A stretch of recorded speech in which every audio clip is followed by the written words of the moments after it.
Up to the minute, Big Ten tourney bracket. We find ourselves 13 days away from the tourney. Purdue, Illinois, Northwestern, Nebraska, your double byes. Wednesday would feature Ohio State against Rutgers, Michigan, Maryland, Penn State, Minnesota, and Indiana, Iowa, the two known matchups for Thursday. Wisconsin and Michigan State would be awaiting their opponents. Let's talk March, and not just the Big Ten tourney, but the NCAA tourney. I know you have a few Big Ten teams that you really like heading into March. Who are those teams, and why do you like them so much? Okay, there's a little Captain Obvious here, but you can push back. There are a number of reasons why, obviously, I like Purdue.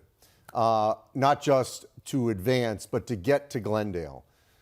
I actually had a conversation the other day with Kyle Guy, formerly of Virginia, who did the exact thing that I think Purdue could do, which was in 2018, 2019. He's from the state of Indiana. He told me that last year, I never knew this, that he texted a bunch of the Purdue guys that he knew and told them to use what happened to them against Fairleigh Dickinson for this year if they were all going to come back. Never knew that he did that. Yeah, interesting. Because they used that as motivation with UMBC. And then, by the way, they had to get through an unbelievable game against Purdue that next year to get to the national Purdue literally a second away from beating them. And you can make the argument that that Purdue team with Carson Edwards might have been the best team in that group.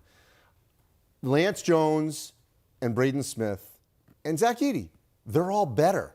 And that's why Purdue is, just a notch above they were even a year ago.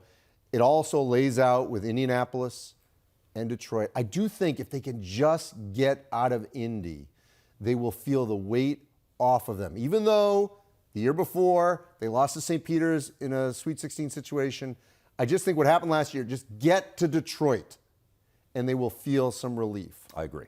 Okay, so Purdue's one. Illinois. Again, there's a little more Captain Obvious here, but what I saw last night was an offense that is going to be incredibly difficult to stop. You add in now the wrinkle of Dane Danger playing more, so if the game gets a little more half court, you've got the physicality. I think Stephen Bardo was calling him sort of the dancing bear. He's a little light on his feet, but he's big, and he's making some free throws now. So I think he's a difference maker. I know they don't have a true point guard, but, Terrence Shannon brings up the basketball quite a bit, and so it doesn't matter. So they have all the pieces, again, after what happened last year in that 8-9 matchup against Arkansas. I think there's a lot of motivation for this group to advance, and they're going to get a good seed, and they also could be in Indy, by the way, and could get to that second weekend. But the third team, here's the surprise. I'm all in on Nebraska. I think Nebraska has all the pieces to get to the Sweet 16. Now, the problem for Nebraska will be if they're in the 8-9 game.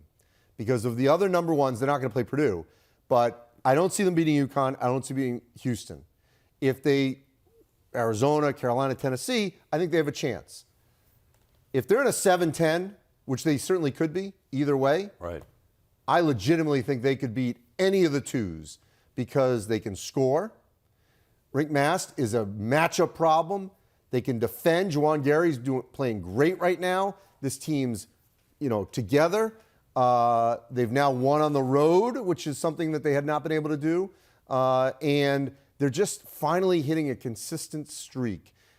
They're the kind of team that no one's talking about, that when you look at the bracket, that they could be in a position, if they're not in the 8-9, because I just don't like them, unless they're against the fourth number one, I like them to advance the Sweet 16. I think they're going to be higher than that only because I think their schedule's really conducive here down the stretch. They legitimately could enter the Big Ten tournament on a 7-game win streak. So you could see them as a 6 maybe? Maybe. Yeah. Yeah, or as a 7 in the 7-10. I think that's very realistic. Stay out of the 8-9, I think they get to the Sweet 16. I'm with you. Look, I do think I think they can beat you a lot of different ways. To your point, I think they defend a good level. Basically everything you said. So you wanted me to push back, but I'm not going to push back. All right. I think. Is there another team I didn't say? No, I think those are probably the most obvious ones. Wisconsin, if they play at their best, if they can figure it out again. I would have said Northwestern a month ago. Right. I just feel like because the way they spread the floor, I think they're one of those teams where if you get hot and hit three-pointers, I just think without Ty Berry, we want to say Michigan State, be a little bit but harder. We haven't seen it yet. Yeah, I haven't seen it. Yeah, no, but to me, those are the obvious three. Okay. But you never know. That's the beauty of March. Fred Hoiberg in the discussion for Big Ten Coach of the Year. You look at a few of the candidates. Chris Collins won it last year. He's done a remarkable job with the banged-up group this year. You got Hoiberg and Ben Johnson there, both wildly exceeding expectations. Matt Painter, I should say, poised to win a second straight regular season title. Mike Rhodes cobbled together a roster in the offseason. He's won 8 league games. Brad Underwood just keeps on winning. So as you assess this race, it tends to be the coach who most exceeds expectations, right? Yeah. So I think that's the challenge for Painter. Like, if you could take this vote in April, if they make it to the Final Four, then I think Matt Painter gets it. But I think he's going to be judged, unfortunately, on what happens from now until then. Exceeding expectations, the most obvious one is Ben Johnson, but will they make the tournament? I think Fred Hoiberg, maybe Chris Collins. Where are you leaning? I'm leaning Hoiberg now because, again, they have exceeded expectations. Yeah. So much was going to be about Keisei Tominaga. He's had a good year, but not a great year. Right. Also, think about, you talk about cobbling a roster together. The Mast pickup, massive for him.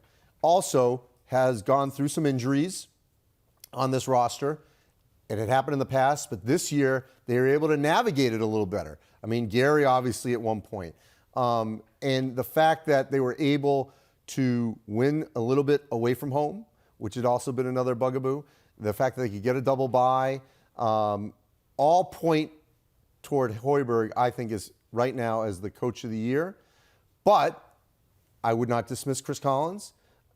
No Langborg, and they win at Maryland. We'll see what happens this weekend. What if, and it still could happen, because Illinois has a very difficult schedule down the stretch, as much as I'm singing their praises, what if Northwestern finishes second again? It still could happen. You finish back-to-back years second place with that roster and everything that happened, you'd have to be under consideration for that. Brad Underwood, again, if they win the league, which still could happen, they go through the 6-week stretch with no Terrence Shannon. Right. And great pickups by Underwood, certainly with Domask, was a monster pickup for him, and Justin Harmon, and sort of putting that roster together. So it's still TBD. A lot's going to be known in the next couple of weeks, but I would lean Hoiberg as of now.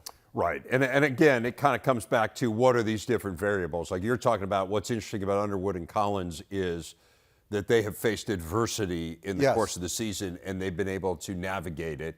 Whereas what's interesting about Johnson and Hoiberg is you weren't expected to do a whole lot, and you've done it. Again, I think like Matt Painter may end up being the best coach in the Big Ten this year. And talk about Lance Jones, an incredible portal pickup, understanding what you needed. I guess I just think for whatever reason, it's no different than in football where the Ohio State coach essentially never wins Big Ten Coach of the Year. Like that's just the way people vote. I'm not saying it's right or wrong. Right. I'm not putting value on it. I just think it's hard if you're the favorite to win it, no matter how great you are. And again, they have a great chance of being the number 1 overall seed.